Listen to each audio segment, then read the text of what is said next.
안녕하십니까. 장혜선입니다. 오늘 저는 원자력에 대한 이야기를 좀 하고 싶어 나왔습니다. 제가 그 타이틀을 생명의 중심이 있고 삶을 끌고 가는 원자력이라고 이렇게 정해봤습니다. 제가 지금 말을 하고 우리 그 삶을 살아가는 모든 에너지, 이거 과연 어디서 온 거냐? 바로 원자력입니다. 그게 우리 몸을 이루는 모든 세포 안에는 원자력이라는 에너지가 숨어 있습니다. 그 에너지를 통해서 우리가 활동하고 살아갑니다. 만일 우주공간에 원자력이 없었다면 우주공간 어떤 생명체도 아마 탄생하지 못했을 겁니다. 그리고 대한민국을 오래전에 아침에 조용한 나라로 했습니다. 지금은 아마 전 세계에서 아침이 가장 바쁜 나라일 겁니다. 그래서 한국을 from land of morning come to the land of morning, 것이 아침이 바쁜 나라라고 이렇게 이야기를 합니다. 그래서 오늘은 제가 이제 원자력 이야기를 좀 계속 하겠는데, 사실 이제 이게 제가 조국이라는 시를 이제 여러분에게 말씀드리는 이유가 있습니다. 원자력을 하는 사람들은 내적으로 많은 비난을 받고 뭐 나쁘게 핍박을 받습니다. 그래서 원자력 하는 사람은 조국에 대한 어떤 확실한 그런 그 생각이 없으면 도저히 할 수 없는 것이 바로 원자력입니다. 그래서 저는 정말 조국을 사랑하고 민족을 사랑한다면 그런 각오로 원자력을 해야 된다, 이렇게 생각을 합니다. 그래서 인간은, 제일 밑에 제가 썼습니다만, 인간은 국가와 종교와 사랑을 위해서 죽을 수 있는 유일한 존재입니다. 그래서 저는 그러면서 원자력은 대한민국 위해서 어떤 희생을 치러도 해야 된다고 생각하는 사람입니다. 자, 이 눈부신 그대라는 시는 고려 1호기 20주년에 축하했던 유명한 시입니다. 그래서 이 시는 뭐 제가 다 읽지는 않겠습니다. 그대 온 누리에 빛나는 그대의 이름이요 하고 했던 그런 유명한 시입니다. 네. 자, 우선 이제 우주에 대해서 여러분과 함께 이야기를 하고 있습니다. 우주란 무엇인가? 제가 어느 날 고등학교 광해를 갔다가 어떤 학생이 우주가 무엇이냐는 질문에 대답을 못해준 쓰라린 경험이 있습니다. 그래서 제가 돌아와서 우주에 대한 많은 책을 찾았는데 우주에 대한 정의가 딱 이런 정의가 있었습니다. 우주란 것은 시간과 공간에 존재하는 것입니다. 그래서 우주를 구성하는 가장 중요한 것이 시간과 공간입니다. 근데 그동안에 그 시간에 대한 많은 논란이 있었지만은, 그 세인 오거스틴이 말한 그 시간이라는 정의가 가장 정확한 정의로 이야기가 되고 있습니다. 그래서 여기 보시면, time is nothing but change. 시간은 실체가 없다.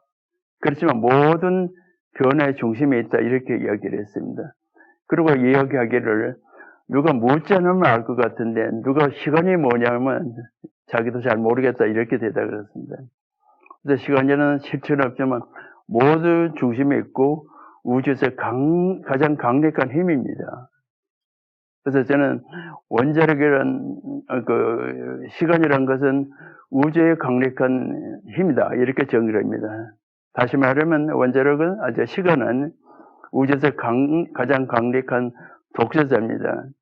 인류 역사는 강자와 약자의 싸움으로 점철되어 왔습니다. 그러면 과학이라는 게 뭐냐? 우주에서 가장 강력한 그 시간이라는 강력한 독재자에 도전하는 것이 바로 과학입니다. 그래서 과학이라는 것은 시간과 공간을 극복해서 인간의 삶의 질을 높여가는 것이 과학이라고 이렇게 합니다. 제가 그랬습니다. 삶이란 시간과 공간을 보유하는 겁니다. 자, 우리에게 주어진 시간과 공간을 어떻게 극복하냐에 따라서 삶의 모양이 바뀝니다. 그리고 저는 원자력계 만나면 숙명이라고 이렇게 생각을 합니다. 왜 원자력과 만나면 숙명이라고 이렇게 정의를 했을 것 같아요? 저는 대학교 1학년 때 물리시간에 아인슈타인의 방정식, E=mc 제곱이라는 방정식을 접했습니다. Equal MC 자성이라는 이 방정식을 접하면서 굉장히 흥분을 했던 기억이 지금도 생생합니다. 왜 이 방정식이 빛의 속도가 들어가 있느냐 이거죠. 저는 이걸 보면서 느낀 것은 빛의 속도는 가장 중요한 상수 중에 하나입니다. 그 방정식에 빛이 들어가 있다는 뜻은 우주가 질서정연하다는 뜻입니다. 그래서 여기 보시는 E 이퀄 MC 자성은 우주의 탄생의 비밀입니다.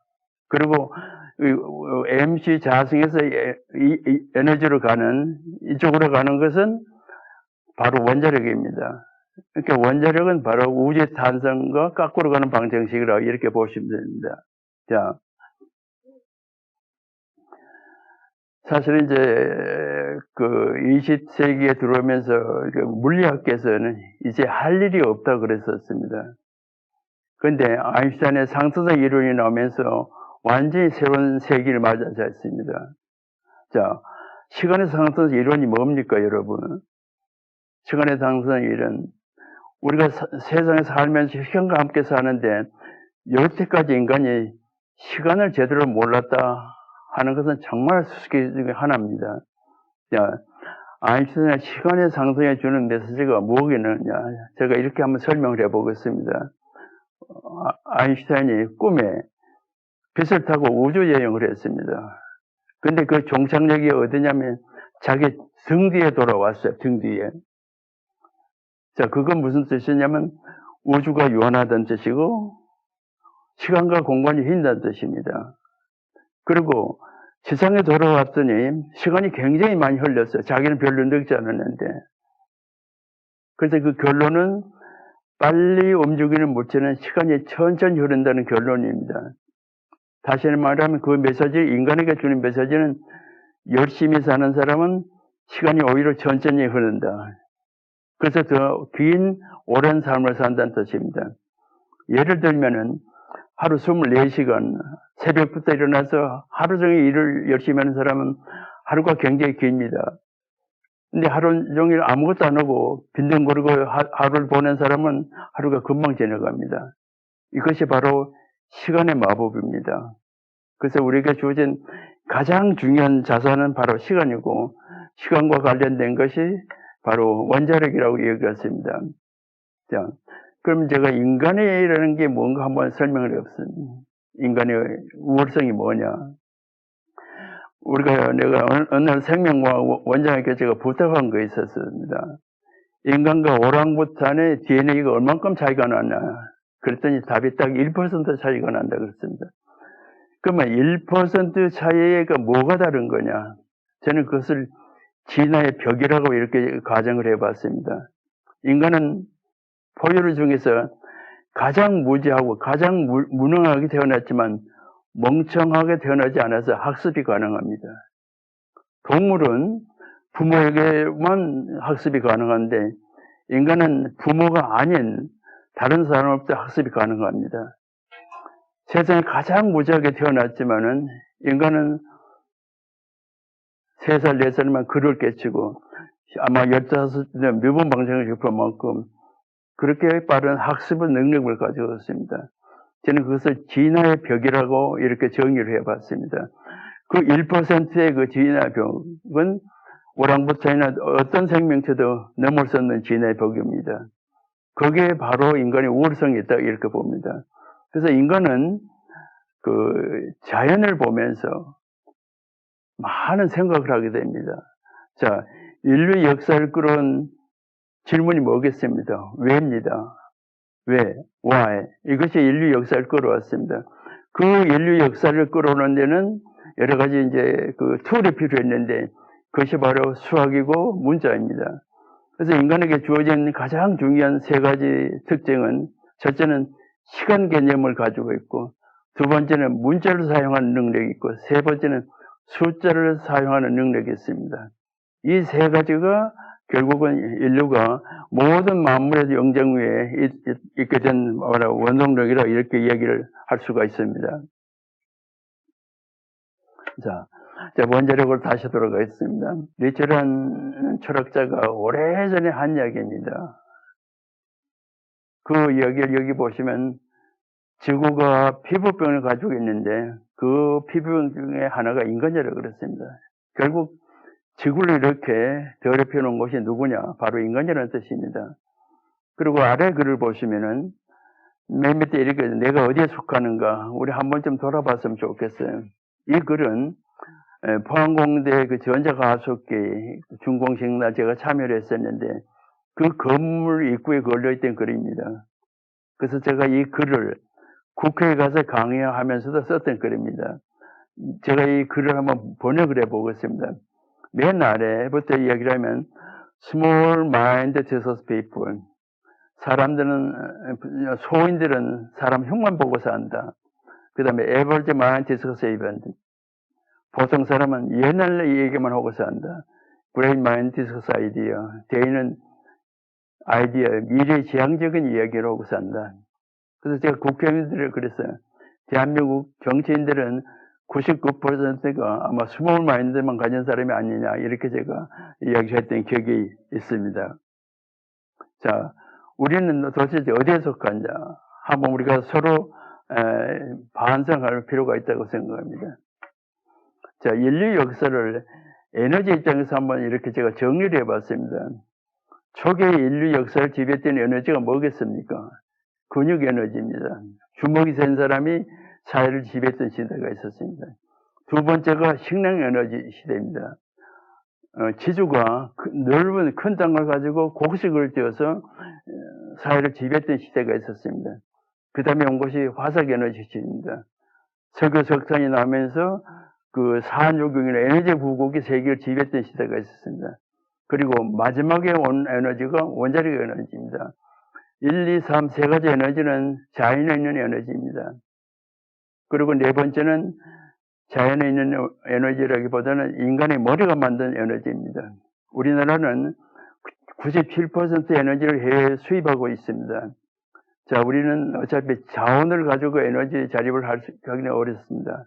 결국 두뇌의 에너지인 원자력을 가지고 에너지 자립을 하는 것이 최선의 방법이고 선이라고 생각을 합니다. 자, 태양이 주는 에너지로 인간이 먹고 살아갑니다. 태양은 지구로부터 약 1억 5천만 킬로가 떨어져 있습니다. 태양열의 약 20억 분의 1이 지구에 도달한다 그럽니다. 그 태양이 얼만큼 에너지 원이냐 그러면 지구에 있는 지구만큼 무게의 석탄을 태우면 태양의 6일분의 연료라고 그럽니다. 지구상의 총 석탄은 태양 에너지의 1000분의 1초밖에 되지 않는다 그럽니다. 태양 중심에서 생긴 열구가 빛이 지구 표면에 도달하는 시간 적어도 200만 빛이 태양 표면에 도달하는 시간 적어도 200만 년이 걸린답니다. 그리고 태양 표면에서 지구까지 오는 데는 딱 500초밖에 걸리지 않습니다. 근데 놀라운 것은 지구 표면에 도달한 태양 에너지의 10,000분의 1만 우리가 모을 수 있다면 지구상의 인류가 에너지 걱정 없이 살아갈 수 있다 그럽니다. 근데 어차피 그것은 불가능하다. 태양 에너지만의 10,000분의 1도 인간이 모을 수가 없는 것이 현실입니다. 자, 반세기 전에 한국의 모습을 한번 생각해 봅시다. 반세기 전의 모습. 우리가 가까스로 해방을 맞았습니다. 자, 그럼 해방 후에 한국의 어떤 모습이었을까? 저는 이렇게 감히 이야기를 합니다. 문화식민지, 경제식민지, 과학기술식민지였습니다. 우리에게 남은 것은 상처받은 자존심과 민족원밖에 없었습니다. 이 상처받은 자존심, 민족을 어떻게 극복할 것이냐? 이것은 한국의 산업화 세대의 삶이 이것을 극복을 했습니다. 저는 대학을 58년대에 입학한 사람인데 그 당시에 그 후에 저는 산업화 시대를 살아오면서 박정희 대통령 시대 정신의 바탕을 둔 세대로 이렇게 생각합니다. 그때 우리는 허리띠가 양식이었던 시대였습니다. 그래서 저는 저희들은 사나바 세대의 막내 세대인데 저는 사나바 세대를 이렇게 정의를 합니다. 배가 고파서 책을 읽고 먹을 것이 없어 꿈을 못 보던 세대라 이렇게 생각합니다. 먹을 것이 없고 없어서 책을 읽고 먹을 것이 없어 꿈을 못 꾸던 세대다. 그래서 제가 요즘 가끔 젊은이들에게 물어봅니다. 지금 젊은이들은 지금 어떤 꿈을 먹고 사느냐 이렇게 물어봅니다. 자, 그럼 제가 간단히 원자력에 대한 설명을 잠시만 해보겠습니다. 자연에는 수소에서 우라늄까지 92개의 원소가 존재합니다. 근데 여기 지금 제가 동그랗게 원을 그려놨는데 그래서 한번 원자력 한번 가정을 해보십시다. 가운데 핵이 있고 주변에 전자가 돌아다닙니다. 근데 이걸 이제 한번 정해보면 그 많은 물질의 밀도를 제가 한번 옆에다 적었습니다. 액체 수소가 0.08이고 물이 1이고 철이 약 8점 되고 지상에서 가장 무거운 금속이 1이 됩니다. 23입니다. 근데 여기 원자를 보시면 원자의 크기를 10의 -8cm라고 하면은 핵은 약 1000분의 1, 10,000분의 1밖에 되질 않습니다. 근데 원자의 무게를 전체 100이라고 가정하면은 핵의 무게는 전체 무게의 99.98%입니다. 자, 10,000분의 1밖에 안 되는 그 핵 속에 전체 무게의 99.98%가 들어있습니다. 그래서 우리가 핵의 밀도를 계산해 보면 자그마치 10의 14성 g/s입니다. 핵의 밀도는 철보다 약 100조 배나 큽니다. 그래서 아인슈타인이 이 핵을 깨트리면 어마어마한 에너지가 나온다고 했던 것이 바로 E = mc 자성입니다. 아까 제가 그 E = mc 자성을 자세히 설명을 드렸다고 말했는데요. 제가 대학교 1학년 때 mc 자성 저보고 굉장히 그 흥분했던 기억이 있습니다. 저는 화학 공부를 하면서 잊어버렸어요. 1978년에 재미 과학자들이 그 당시에 박정희 대통령이 불러서 한국에 와서 제가 세미나를 했습니다. 세미나를 하면서 제가 이제 불소화학을 했기 때문에 제 강의가 끝나니까 어떤 분이 저를 찾아왔어요. 와서 불소화학을 전공했냐 그렇다 그랬더니 한국에 와줬으면 좋겠다. 그 이유가 간단합니다. 우라늄 금속을 만들려면 불소 UF4를 만들어야 됩니다. 우라늄을 농축을 하려면 UF6를 만들어야 됩니다. 그래서 원자력을 하려면 불소화학이 필요합니다. 그래서 그 말을 듣고 그 다음에 미국 생활을 정리하고 한국을 돌아왔습니다. 그래서 저는 이제 놀라운 것은 20년 전에 E = mc 자성이라는 방정을 접하고 참 흥분됐던 기억이 옛날 같은데 26년에 한국을 들어와서 E = mc 자성을 다시 접하게 됐다. 그래서 저는 나는 원자력계의 만남이 어떻게 보면 내게 숙명이 아닌가 이런 생각을 하였습니다. 자, 그러면 철보다 100조 배나 단단한 원자핵을 어떻게 깨겠습니다. 우리가 밀도가 7밖에 안 되는 8밖에 안 되는 원자핵 철도 깨기가 어려운데 철의 밀도 100조 배나 큰 핵을 어떻게 깰 거냐. 바로 아인슈타인이 한 이야기였습니다. 인간에게는 우주를 품고도 남다른 상상력이 있다. 그 상상력의 주비가 뭐냐면 수학입니다. 그래서 과학자들이 수학을 이용하고 수학을 해서 과학을 발달시켜서 그 과학의 힘으로 저 어마어마한 밀도 핵을 깨뜨리는 것이 바로 원자력입니다. 자, 그렇게 한 원자력, 대한민국에 지금 한국의 원자력 기술이 어디까지 왔는지 제가 한번 설명을 해보겠습니다. 한국의 원자력 발전 기술의 우수성이 3가지가 있습니다. 첫째는 대용량 상용 원자로입니다. 아랍에미리트에 지금 이제 건설하고 지금 가동이 들어간 대용량 원자로 1400메가와트인데 그 1400메가와트 원자로를 1년에 돌리려면 석탄이 약 300만 톤이 필요합니다. 근데 원자력으로는 우라늄이 1톤으로 가능합니다. 그 다음에 해수담수합 원자로입니다. 지금 사우디아라비아에 건설하려고 하는 해수담수합 원자로는 스마트 원자로라고 그래서 전기를 생산하고 전기에 반은 해수를 담수해서 물을 만드는 역할을 합니다. 그래서 해수 담수를 하고 전기를 만듭니다. 그래서 이것은 원자력 잠수함에 실을 수 있는 동력원입니다.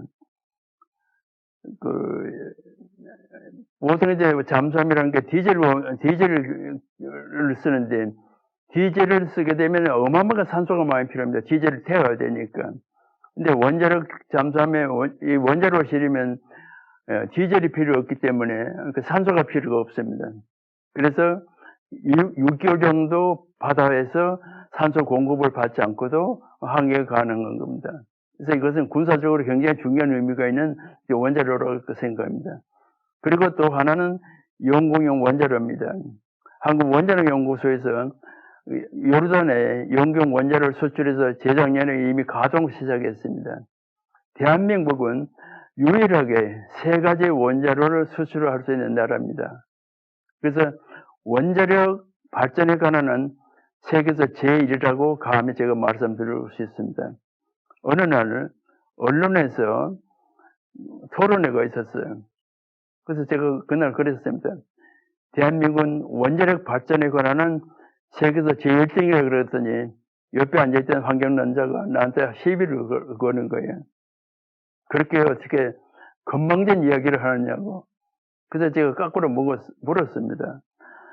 한국보다 원자력 발전을 잘한 나라가 어디냐고 제가 물었어요.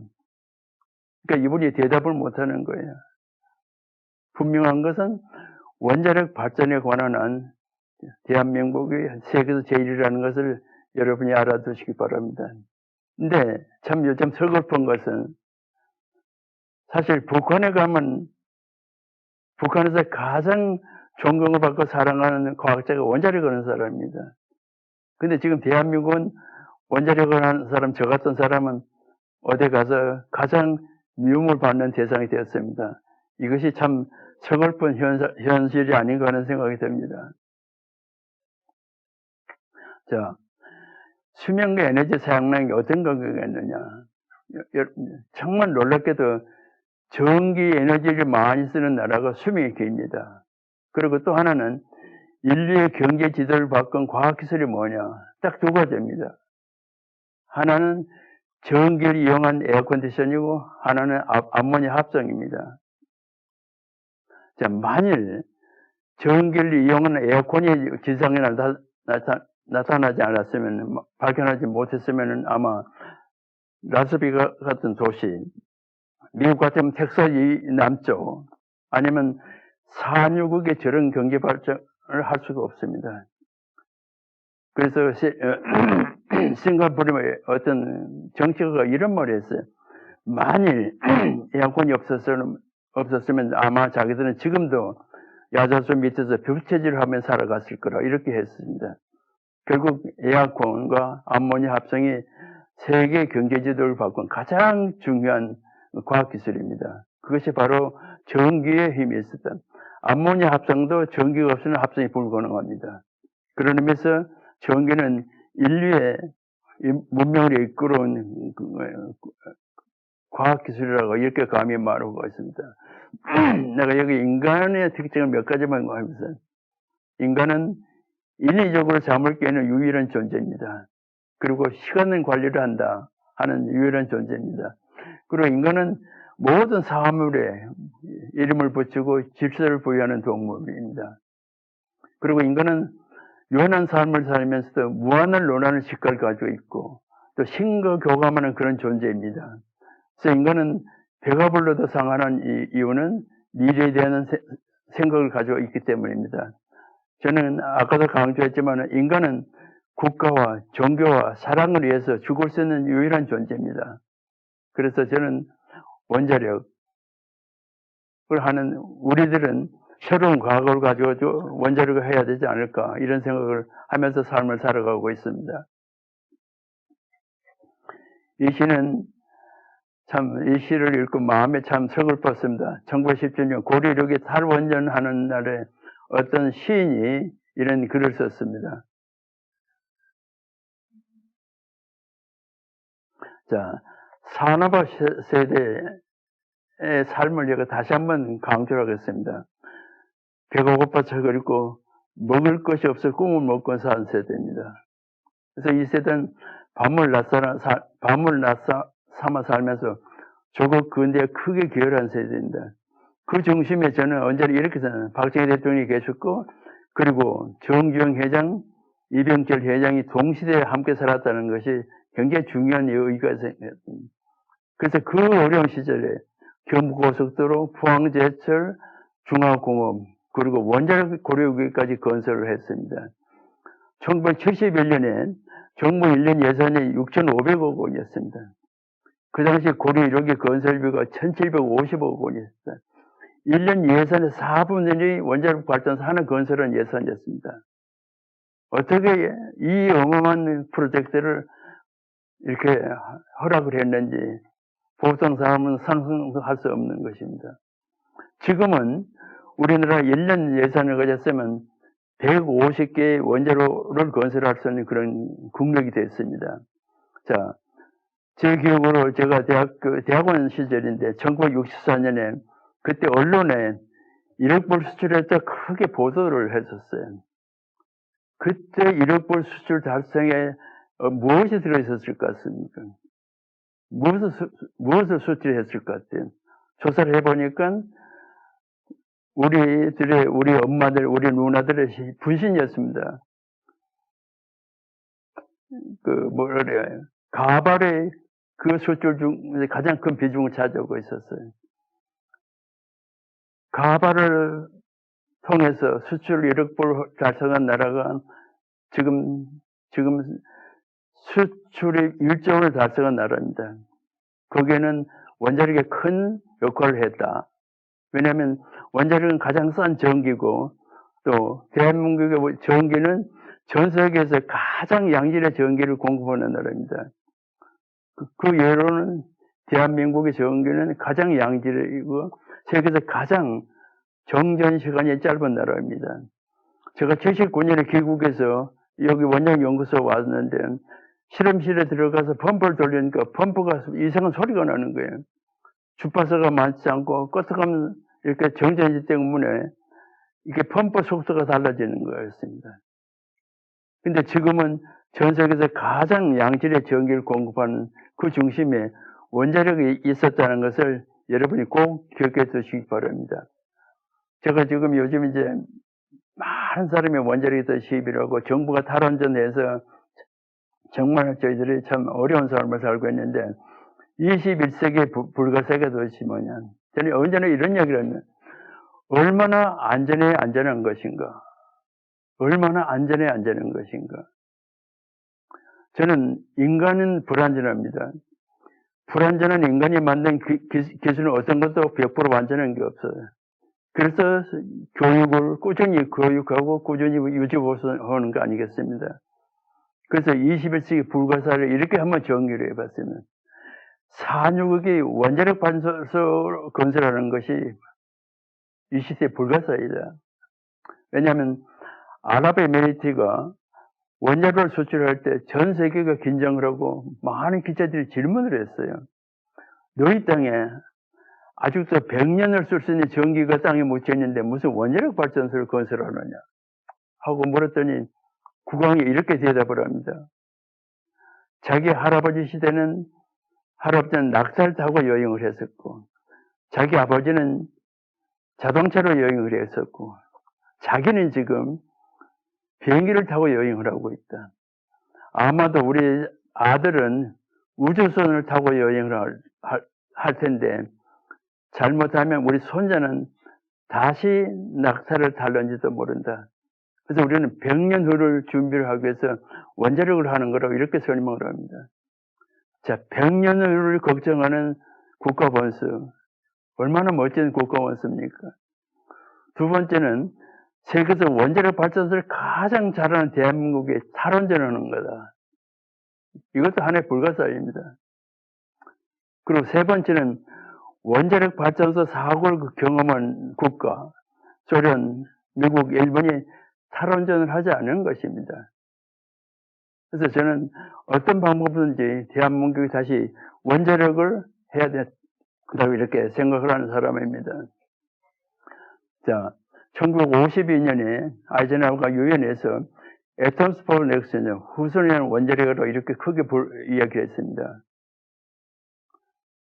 저는 산업화 세대가 이런 시장 경제, 자유민주 대한민국을 지켜야 되는데 그게 바로 원자력이 그 중에 중심이 있다고 봅니다.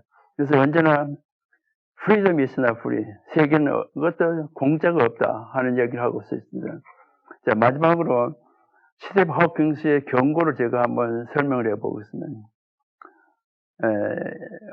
50년 이상을 루게릭 병으로 침상에서 살던 스티브 호킹스가 죽기 전에 이런 경고를 했어요. 첫째는 클라이메이트 체인지, 기후변화. 두 번째는 아스테로이드 크래시, 소행성의 충돌. 세 번째는 요즘 유행하고 있는 팬데믹이라고 그랬습니다. 자, 클라이메이트 체인지, 우리가 피부로 느끼고 있습니다. 최근에 어느 신문을 보니까 1923년에 동계 올림픽을 한 나라, 그 이후 동계 올림픽 나라가 거의 반이 기후변화 때문에 스키장이 다 없어졌다 그럽니다.